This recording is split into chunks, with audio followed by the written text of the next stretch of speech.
We did it! We're live! Hello, everyone. Welcome to Real Guitar Success. I'm Thomas Michaud. Today, I'm hoping to answer all your guitar-related questions. I have pre-submitted questions, which I'll start off with. And if you think of a question along the way, either related or not, doesn't matter, enter it in the chat, and I'll be happy to answer those questions. If you could please type the word question first, because there's a bunch of comments and I can't sort through it quick enough if I don't see the word question. If I miss your question, I apologize in advance. Please just add it again and I'll see it down later. I'm going to start with the pre-submitted questions. I said that, huh? Oh, I know. For those of you who are members of Real Guitar Success, I will be doing a drawing at the end. And this is for people who have completed the 20 practice sessions for the month of, we're in November, that was October. And I've got a hat full. So, and by the way, that's for people who are not in Real Guitar Success. That means they just spent 10 minutes a day on the day's guitar session. There's one per week, 5 days a week. And at the end of the month, they get entered into a drawing for an Amazon gift card. So here we go. Let's start with the first question. Let's see. I've got Amazon ads running. There we go.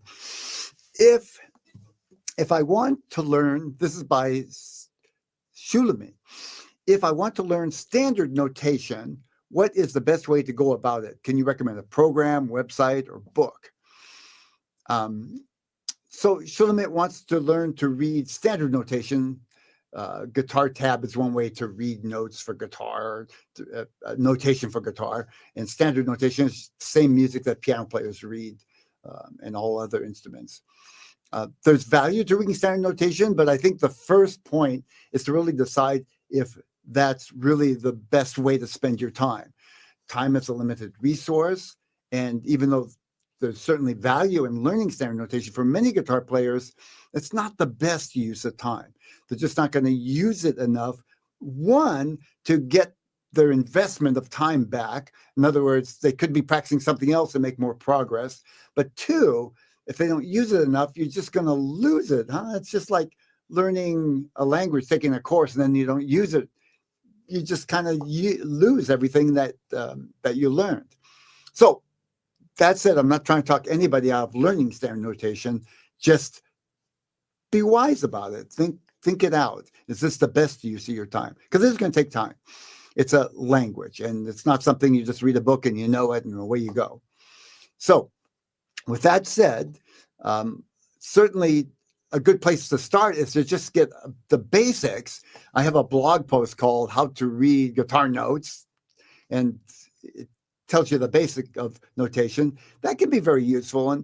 And you can learn a little bit about reading music without having to do a big deep dive courses that would benefit you when you read Guitar Tab, because they'll put things in Guitar Tab like how long to hold that note using standard notation. And if you just understand those basics, it'll help you get around better. Also, you can pick up a sheet music and kind of gather enough from it to help you play a song, even though you can't completely read every note on the page. So that means, understanding time signatures, how long notes, rhythm, how long notes are held, quarter notes, half notes, so on, what the notes are on the lines, and how to count the lines to figure out which note is which. It's not quite the same as reading music. It's sort of understanding the basics of music notation. And I think it's a great place to start, because then you can kind of see how much you're using it and if you want to take it further. Then another possibility is going on Amazon. There's a number of books, and I recently just did a search to see what's available. And there's more books than I even remember using. I've used some of the books, but I'm not going to recommend the books I've used, because I was using books that were specific about being able to sight read music. That means to be able to just open up a sheet and read. It was part of my education. And that's probably not the best place for students to start. You want to learn the basics of note reading. And then if you want to take it further and sight read, then you might want to get some of the more intense books on reading. And by the way, sight reading is, you really have to spend time every day on it, probably, 20, 30 minutes a day, at least 15 minutes. What I'm saying is that it really needs to take a part of your practice sessions. If you're willing to devote that time, Sight reading is something that enables you to open up a sheet and be able to just read the notes.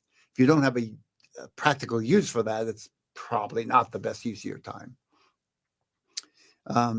People who sight read are usually studio musicians, classical guitarists, because everything's written down. They need to read and read well. If you can read fast in classical guitar, you can learn more songs faster, and that's very practical. And people who write music, it's really helpful to be able to get past the basics of reading notes because it's a part of your everyday job. A good book, one good book that I haven't used, but I just took a gander, was called Note Reading for Guitarists. It's by Justin Sanderco. He's also, Justin is the author of Justin Guitar, the website Justin Guitar. And what I liked about the book is he's talking to guitar players. A lot of note reading books I found were just general note reading books. And I think it's helpful if your guitar is your main instrument to be able to use the terminology and how you apply it to playing guitar. You could try courses online. There's lots. And a good place to look is Udemy. Udemy has fairly inexpensive courses on a variety of subjects, but I found several on there about reading music. One's called just Learn to Read Music. It's general, not specific for the guitar, but it's very affordable, especially if you're first time at Udemy. They give you a discounted price, like $10, $15 for the whole course. So it's an easy way to get started financially. Once you're a member, once you've had one course, then they charge you the regular price. It's always a lot more. Then, there's the junior colleges. That is where I first learned to read music. Obviously more of a commitment, but still very affordable comparatively to private lessons anyway. And then there are private lessons. I have a music school and my teachers teach students how to read music. Often it's in conjunction with an instrument because it's very hard to remember what you're doing reading music if you don't apply it. So the most obvious instrument is piano. And by the way, it wouldn't hurt to, if you really want to read music for any other reasons, you're writing music, or even if you're playing classical guitar, it doesn't hurt to play some piano, just to be able to have another instrument to go to. And it's easy to read music on the piano compared to guitar because everything is laid out better for reading music. The guitar, the notes you can play the same note several times in different places. In the piano, it's very clear. There's only one place where there's one note. So you can see chords. You don't have to worry about if you should play the note here or here. On the guitar, that's the case. I can play a note here. I can play, this is an A, this is an A, and this is an A. 3 different places to play the A, and that's just in the same note, not even different octaves. So that's all I can think of right now. I might come up with some more ideas and I'll add them to the show notes. I'll post next week. If you think of something, if somebody else thinks of something, please add it in the comments. And please, everybody has different experiences of what's worked for them. And I would love to read your comments as well. Okay, so we're getting some comments.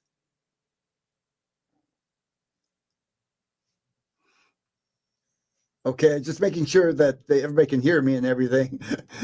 I've learned to look at the comments and people will say, hey, your audio's off or something. But I don't see anything like that, which is a good sign.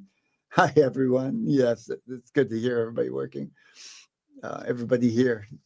So I'll go back to answering the questions that are pre-submitted, and then I'll get to your guys' questions. Hey, Rogelio, thanks for starting with the word question. I see that. Next.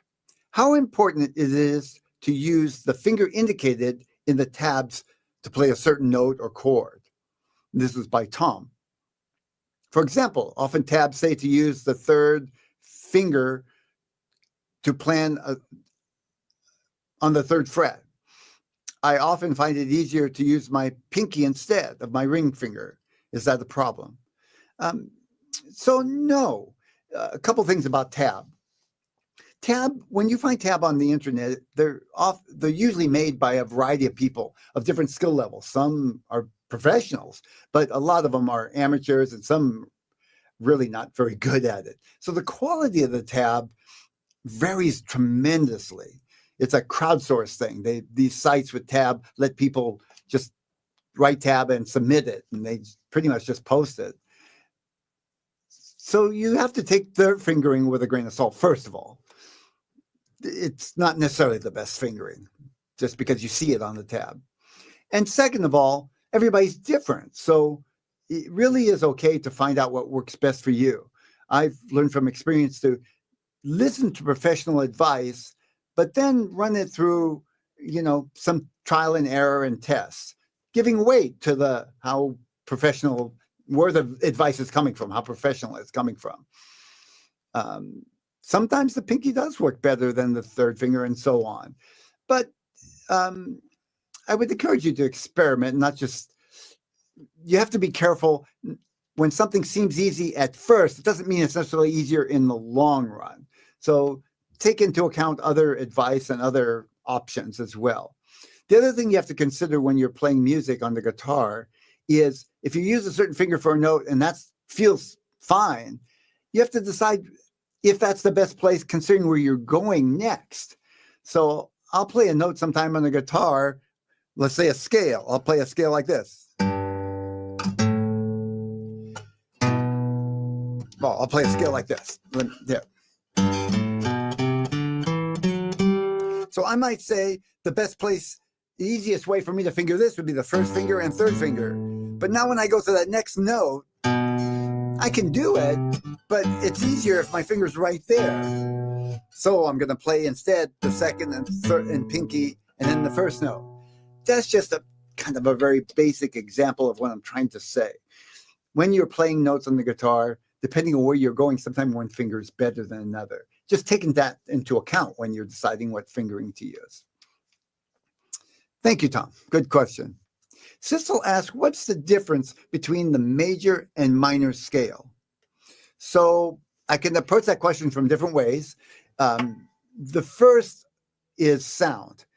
Major scale kind of sounds bright and happy, and a minor scale sounds a little darker, maybe sad's not the right word, right? But kind of melancholy. So here's a major scale. And here's the same scale starting on G minor. Now, I suspect, so that's not what you're asking. You're asking technically what's the difference. But it really is important. The sound is important. The scale and the names and all that came out of the sound first, and then people figured out kind of technically how it made that sound and came up with music theory. It wasn't the other way around. They didn't come up with technical theory things and then added the sound, said, well, I know, how can we use that sound? And I say this because after years in college, I realized in playing professionally that sometimes people forget that they think the intellectualizing of the music is more important than actually creating a good sounding music. Now, for the technical part, I won't leave you hanging there. For the best way I can say it is that a major scale is a combination of 7 notes that have a certain distance between each note. We call those distance intervals. And the interval formula for a major scale, so to speak, is from the first note, which we'll call the root note, that's the name of the scale, G in this case, it's going to be 2 frets on the guitar, which we'll call a major second, an interval of a major second, another major second, I'll go up 1 note, 1 string so you can see it very clearly, then a half step or a minor second interval. Half step, minor second mean the same thing. And with 2 frets, a major second is also a whole step. 2 half steps make a whole step. So you can say the same thing in different ways. I'll use the major, minor, third, major and minor interval names for right now. Major second, minor second, major second,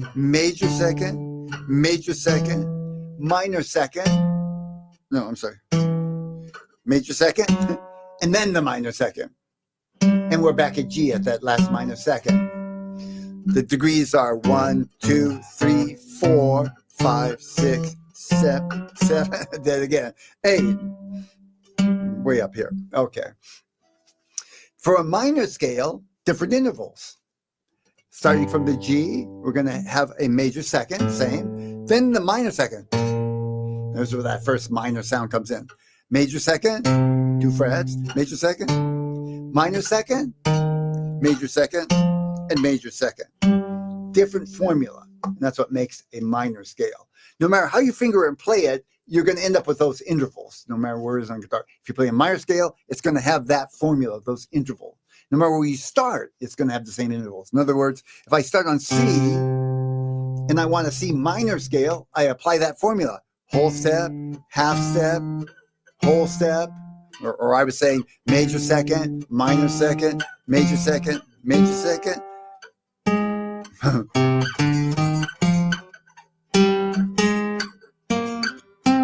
There we go. Major, minor, major, second, minor, second, major second, and major second. Obviously, don't usually play on one string like that, but it is much easier to see it than once I cross things. Right there, you can't really see the interval. That's how I normally would play a C minor scale. If that wasn't exactly what you're asking, so please leave a comment if you're on the line. I can't tell yet, but hopefully that was it. Let me go on to the chat and see what questions we have over there. I did see Rogelio had a question because I saw the word question. Hope you're doing well. Can you go over the key of E, like all the chords in the key, please? I am having trouble learning this key. Okay, the key of E. The chords would be for the key of E major, E, F sharp, oh, I'm sorry, E, F sharp minor, G sharp minor, A major, B major. We need a minor now, B, C sharp major, and then we need a diminished. I got too far up here.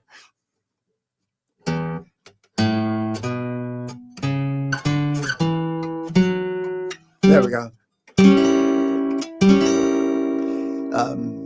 That is G diminished, should be A major, I'm sorry, E,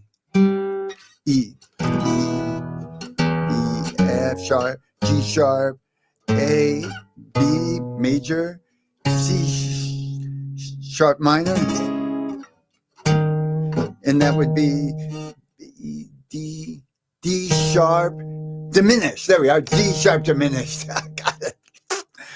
Feel pressure live online here. D sharp and E, then back to E. E, F sharp minor, G sharp minor, A major, B major, C sharp minor, and D sharp diminished, and then finally the E again. Good. Now, I've answered the questions I see right now. I want to go over a brief presentation that somebody asked, but I want to give it a little more detail on how to organize a practice session. And I'm specifically going to talk about how to organize a short practice session for busy people. You see, even if you have lots of time to practice, there'll be days where you don't have much time to practice. And if you have a routine for a short practice session, you're much more likely to say, well, I got a really busy day, but I know how to do a 15-minute practice session. I can squeeze that in. If you don't think about it ahead of time, you're probably not going to get to it. So, and the other thing that I found when I was learning guitar is I often got in a place where, gee, I don't have time to practice to make a difference for an hour. Why bother? And I was wrong. In fact, little practice sessions add up over time. And I think they actually create a momentum that helps you with the longer practice sessions as well. So I'm going to talk about a 15-minute practice session. And I would recommend, if you're learning guitar, that the minimum for this practice session, by the way, I have some slides and I'll share them with you. We can look at them together.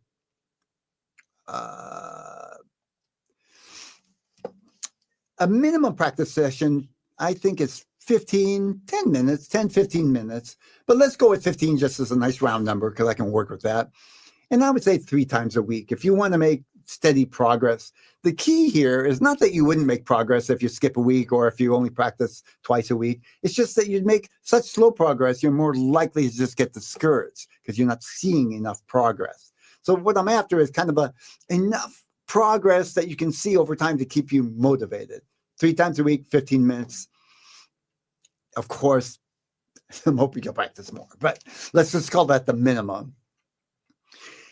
Consistency is the most important thing. So before I get into how to organize practice, I want to say doing it regularly and making it a habit is probably the biggest key. No matter how we organize our practice sessions, if you're not consistent, it's probably not going to work. And a lot of stuff I'm going to tell you later on, without being consistent, it's probably not going to be effective. And when I'm talking about consistency, I mean, what I'm trying to say is doing it regularly every week, 3 times minimum, some weeks maybe more, maybe longer on the weekend. The best way to do that is to create a habit. And to create a habit, you need to do it enough times that it stops being a chore to think, I need to do this today. And that's what'll happen. I used to use the example of brushing your teeth. And then I was talking to a friend who says he doesn't brush his teeth all the time and he forgets, or he'll forget in the morning and do it later in the afternoon or something. So I'm not sure that kind of threw me off course there. But I used to use the habit of, you just get used to brushing your teeth and you don't even think about it anymore. It just takes away the effort of having to decide, should I brush my teeth? Hopefully you guys brush your teeth every day, but that's another story. I think willpower is overrated in the sense that, I'll just make myself practice and whenever I have time. It takes effort and energy, and I think willpower is kind of in a certain limited supply, and we underestimate that. And when we use a certain amount of willpower one day, we have less later in the day. And especially if you hold off practicing till later in the day, I think you're asking for trouble, at least for me. I'm sure of that. The best thing is to create that routine where you practice, let's say a minimum of 3 times a week, 15 minutes a day, at a certain time of day or after a certain activity. Let's say right after breakfast, I practice for 15 minutes. I've developed a habit of doing a small practice session first thing before I start my work in the morning. I'll drink a cup of tea with my wife and then practice. Short. I mean, I consider it more of a warm one because I have a longer one later in the day, but still, it's easy for me to do because I can feel the momentum. I'm used to doing it. I didn't always do that. And quite frankly, it takes more effort if it's not a habit. It takes willpower. Even if that's your only practice session, if you do 15 minutes in the morning, right after breakfast, it's gonna get you progress. It's gonna work. Or right after work when you get home, first thing. Before bed, I think early in the day it's better, but it's better than nothing. Now, I want to talk about a 3-part practice routine, and that will allow me to move my my picture up here a little bit. There we are. That's what I wanted. I wanted to see a picture. And let me get this thing off the comment thing just up for now. There, I want to hide that just for a little bit. So, now I got to bring it down. Okay. There. Take your 15 minutes and divide it up into 3 sections. We're going to call that sections your warm-up, your strategic practice session. We'll just call it strategic. And at the end, your performance. And think in terms of percentages. Your first warm-up will be maybe 10%, maybe 15. None of these numbers are exact, by the way. And I hope you just take that for granted. But yeah, this is not an exact science, but this is the idea of what you're aiming for. Then the body of your practice is going to be strategic. What I mean by strategic is you're going to pick something that you're going to work on and try to make some progress on. And if you've got a certain amount of time, you could either spend that whole amount of time on that, or you could divide it up into a couple of different strategic areas. And then finally, performance, which means you're going to play something that you're more comfortable with and you can play. And you can relax and enjoy playing it and playing it with finesse and dynamics and listening to the sound rather than trying to fix every little mistake and, concentrate on what you did wrong and try to fix it. So with that said, I actually set timers. So for 15 minutes, I'll set a timer. I got 15 minutes to practice, and I'm going to go on to my next thing. I highly recommend it. I use my phone nowadays. It's just so easy. And I also found that I can use Alexa on Amazon. Just say, Amazon, set me a 15-minute timer. Works great. If I have a longer practice, I'll actually set a second timer for different parts of the practice. And I'll talk about that in a minute. But to start with, start setting a timer for your practice. Of course, you can get an egg timer too. That's how I originally started years ago. Just have a little mechanical egg timer instead. The whole idea came from, for me, from this Pomodoro practice. If you haven't heard of it, look it up on the web. I found it very effective, actually. The idea is you set a certain block time to work and dance, and then a little time to take a break and to come. Then if you're going to do more, another block time, shorter than you would think, not hours, but like 20, 25-minute block times, or shorter. So let's start with the warm-up. For your warm-up, you want to pick something that you're not going to have to strain yourself on. You want to just play slow, and it wants to be easy, and just get your fingers moving. If it's a short practice session, just pick one thing to warm up on. Longer, sometimes you can warm up different areas, but let's just start with the short 15-minute practice session. If you're early in your stage, a simple scale, or this, I often use this warm-up exercise.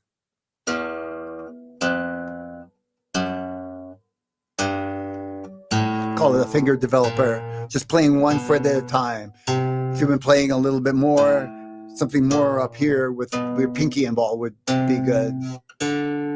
And it really helps if you warm up and you're starting off something that you can do easily and really focus on just playing, feeling how it feels with your finger, getting your fingers in the right place, listening to the sound, not on something you need to stop and fix. So it pays to have something that you've done over and over. As you progress, you might want to pick a warm-up that is related to what you'll be working on in your strategic, I said right, strategic section. So if I'm going to be working on a bunch of chords, I'd probably want to warm up with a chordal exercise, something maybe that's, if I'm transitioning between chords, something that's fast transitions, I'll warm up with something that's going to use transitioning between one chord and another. If I'm using a bunch of bar chords in my strategy session, my strategic session, I'll probably warm up with something with bar chords or a bar chord exercise. So you get the idea, right? Use something that is going to be related to what your goal in your strategic section is. Section. Yeah, got to get that tongue working. So let's talk about the strategic section. Let me see if I have some notes here. Yeah, well, hold on that for a minute. I don't want to get ahead of myself. Strategic section means you're going to be solving problems. So you're going to look at something you need to work on and play it in small sections and break it down, find where it's not right, or it's going off, where the issue is, where the problem is, however you want to look at it, and then narrow it down and work on that problem. If it's a short practice session, it might be your whole strategic portion on one problem. That might be it. But you can, let's say you got 10 minutes of, let's say for warm up, you've got maybe 1 or 2 minutes of warm up, maybe 10 minutes of strategic, and roughly 3 minutes of performance. So spend that 10 minutes. You might want to divide up 5 minutes on one area and 5 minutes on another. You can do a lot in 5 minutes, especially if you're working on some very specific little detail. Let's say you're working on a scale, and you keep going, flubbing when you get to the next string. For 5 minutes working on this one motion, that could seem like a long time, but it depends. Of course, if you're working on something that is more involved, 10 minutes can go by really fast too. So you have to decide. Sometimes I've even worked on something for 3 minutes at a time. So it's conceivable to divide 10 minutes into 3 technique sessions, so to speak. Sometimes I'll work on a technique for the first half of my strategic, and on something that I want to perform for the second half, meaning that I'll try and work out something that I want to perform, but get it to sound right, up to speed, faster, smoother, work out where I'm making a mistake between certain sections, that kind of thing. Then the performance section, you want to put away your analyzing hat on analyzing what's not right and listen to the sound and play something, get into the music, get the feel of the music, the subtleties, play something that you can play. So this is not something you're just learning. Play something that you can already play and try to play it so it sounds good. Now, you were playing it for somebody else. I have several things that I'll work on, at the end of my practice session that I can play, and it's fun. You want to kind of leave with that feeling of, this is why you're doing this. This is music. Make it sound like music, and strive to make it sound more musical. So we have a warm up for 15 minutes. We've got a 1 or 2 minute warm up. We're going to have to keep it pretty simple, strategic, maybe 1 or 2 issues, and then something that you can perform 2 or 3 minutes. And then your timer goes off and you move on to the next thing. A couple ways I found some tips that can really help. One of those is to record my performance section. So I'm going to perform something and I'll pull out my phone. I got a couple apps on there, but the quickest, easiest one to use, because it comes with all the iPhones, is this voice memo app. And I turn it on and I'll record what I'm performing, because then I'll listen back, hear where I think it's going wrong, and that will instruct the next day's strategic section. I'll say, well, there's portions of that recording that I need to work on. That's when I'm going to go back to the next day on the strategic section. I'll go to those sections and just work on those. And then at the end, I'll perform again and see if I can integrate what I've worked on into a better performance. You don't have to do that. And obviously, it's a little cumbersome. Getting out your phone takes a little effort, but it's really a valuable technique. Here's how I think about it. I've learned one of the best ways to learn, to learn faster, is to play something by focusing and getting it right, slow enough so you get it right. Because if you play something wrong many times, your brain starts trying to memorize the wrong version. Play it right, and then get feedback, preferably from a teacher sitting there, but that's not available to all of us. And then make corrections and then work again, get more feedback. If you don't have a teacher sitting there, and none of us do, giving you objective critique, and it has to be somebody that really knows what they're doing, because you don't want somebody telling you something that's not right. The next best thing is to record it and listen back and be your own critique, do your own critique, be your own instructor, so to speak. And I've unearthed many subtle mistakes or errors that I kept doing by recording it, listening back, that I was too busy in the time thinking of the next thing to play to actually pay enough attention to hear the subtleties. So it's a valuable feedback mechanism. If you don't do it every practice, maybe once a week or something in one of your practice sessions, give it a try. So let's say you have a longer time, 30 minutes. So let's just go over that, what you might do. If we have a 30-minute session, that's going to be more like a 3 or 4 minute warm up. And let me go back here for the strategic portion, I'm going to have maybe 20 minutes, 25 minutes, 23 really, somewhere in that area, let's say. And then for a performance, that gives me about 6-7 minutes to perform something, maybe 5-6 minutes. For a warm-up, I might want to do a couple warm-ups. Now I got a chance with a little longer to warm up in different areas. So if my strategic practice, I'm going to be doing a song that uses chords and maybe a melody line, a soloing or something, I might want to practice a light scale warm-up. Again, keep it easy, keep the fingers not straining, not stressing, not pushing it to the limit, just so it's still easy. And then I might want to play something with chords to get the chord thing warming up. If I'm doing something with my right hand finger picking, I'll want to make sure I incorporate some of the right hand finger picking exercises in my warm-up, because I'm going to need that in the strategic section.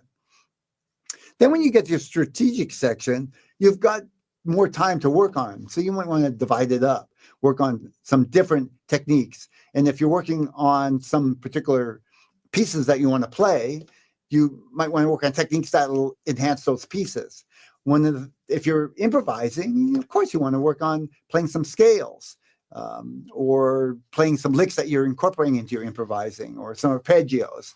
If you're playing songs and it's using bar chords, you want to work on strategic area of a song that uses those bar chords and find where you're having some problems and work on that. You might want to look at the recording that you did the previous day and take another look and see if there's some area that you want to work on, and plan on doing that in your strategic area. Then, of course, in your performance, you go either playing that same song that you worked on in the strategic section, or play another song, record it, and then analyze it the next day for something to add to your strategic section. Again, when you have more time, like a half an hour, you can divide it into technique exercises and then working on a song or some performance piece that usually a part of a song. I don't recommend in strategic sections going through the whole song over and over.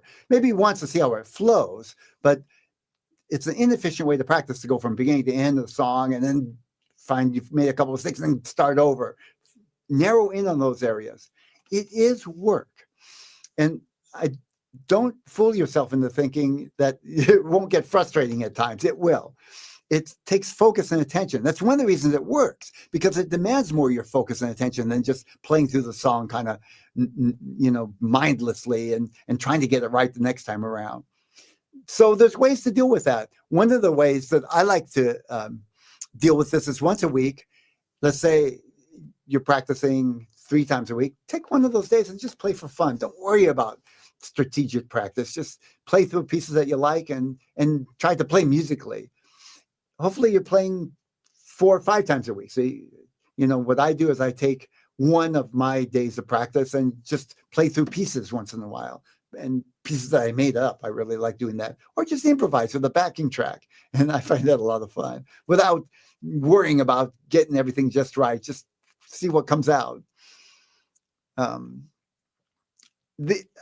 big mistake I found with some people, of course, the biggest mistake is to just not have any kind of habit and skip a week and then come back next week and then skip another week and then get frustrated because you don't see any progress. But the second biggest mistake is people get started and they're gung-ho and they practice for half an hour, and then they're sore and then they can't practice for 3 or 4 days. Start slow, build up gradually. If you don't have a habit, try to make a small habit, something you can feel successful at, and then build on it. Don't start for something, you fail, feel bad about it, and now you don't even want to go there. It starts creating a mental image in your mind. I think of my mind, my brain is kind of an animal or another person, so to speak, a machine. That's a good way to think of it, and I'm programming it. So it's separate. If I program it to feel bad when I go to practice because I've failed practicing for the last 2 days, that's going to get in my way. Even subconsciously, I'm going to find reasons not to practice. So look for success, start small, be successful, build on that little by little, expand your practice little by little, and be realistic. Think ahead. Don't try and practice for 30 minutes on a day where you've got a full day of work and social events from morning to night, and just you're going to figure out when to practice. That's setting yourself up for failure. Think ahead. I'm not going to be able to practice that day, or I can only do 10 minutes, here on that day. Just be realistic about it. But I'll practice a half an hour the next day when I don't have all these commitments. Okay, that's it. Any questions on that, please? I'll read them in the chat. Let me take off my, what do you call it? Yeah, that's what I want. I want a big me. And let me go back to the chat. Audio and video is good. Thanks, Rogelia. Good to know.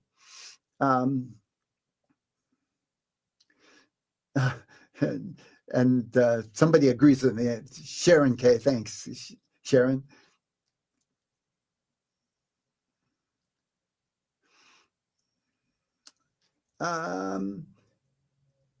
Tips for becoming comfortable playing out of first position.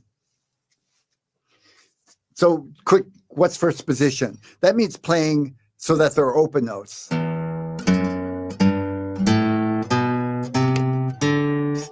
I just played an E minor scale in first position using the open E, and so on. Great question, Sharon. I would say it's going to come down to practicing and being very consistent about practicing. Traditionally, the way guitar teachers have done this and the way I learned was to start moving from first to second and practicing in there and then third and so on. All the while, with classical guitar, I also had pieces that moved me in different positions. So it wasn't just playing in first and second positions and nothing else. But I did methodically work. And a good book for that is, I found very helpful, is by Berklee College of Music. And the author is Levitt, Levitt. I'll find that book. It's called Sight Reading for Musicians. I don't want to take your time right now, but I know it won't take me too long to find it, and I'll put it in my show notes, because the book takes you with a bunch of exercises in open position, and then it goes to do a chapter on second position. So you would start in open position and play through the exercise, so you get the idea of how to play these scales and tunes, and then when you get in the second position, you can relate to what you already did in open position and so on. It's not the kind of thing you're going to do in a day or a week. You'll stay in that. I've stayed in second position for months, I think, and then moved on, starting very slow, putting a metronome each day, practicing a certain amount of time. But it works like anything else. The consistency is what works. Levitt, if you want to look it up on Amazon, it's by Berklee College of Music, the book, and I will find the book and put a link to it in my show notes. Any other questions? Yes. How do you make a song sound melodic, not like individual notes? So, Joe, I think I'm going to guess that you're trying to say you're playing the melody to a song, because you're talking about individual notes as opposed to strumming and or playing chords.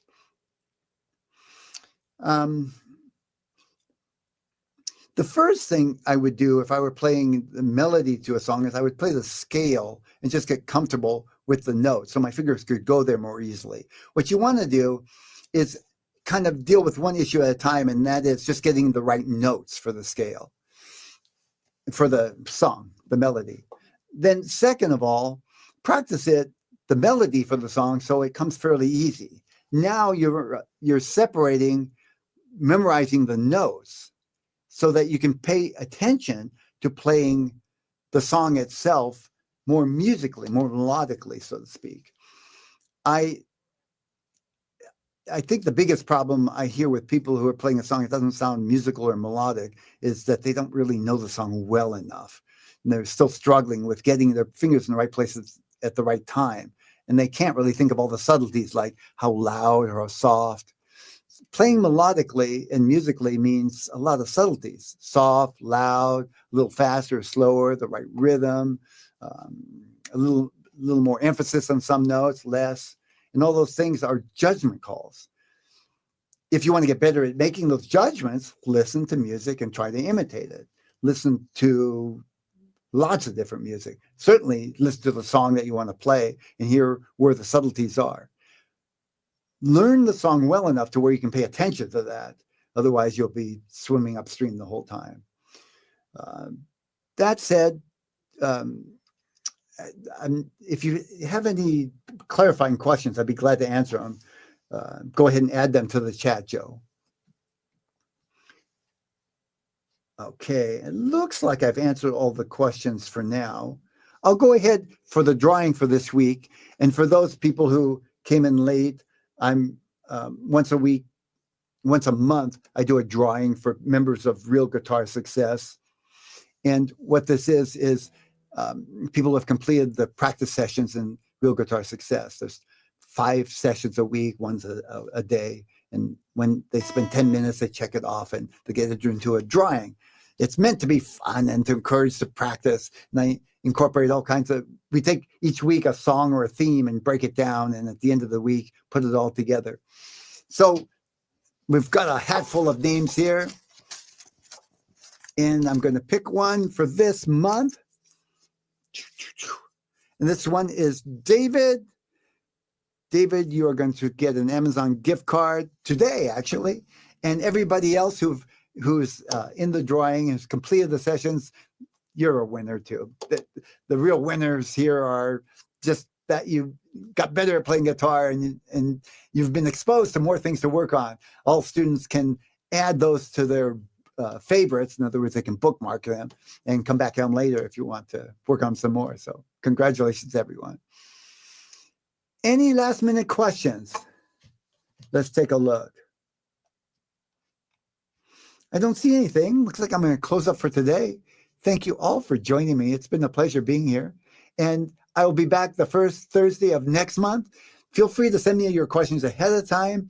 And you can always just come in the chat and learn from other people's questions or enter your questions in the chat. Thanks again. Take care. Have a wonderful holiday. Yeah, I won't see you till after our Thanksgiving here in the U.S. Bye for now.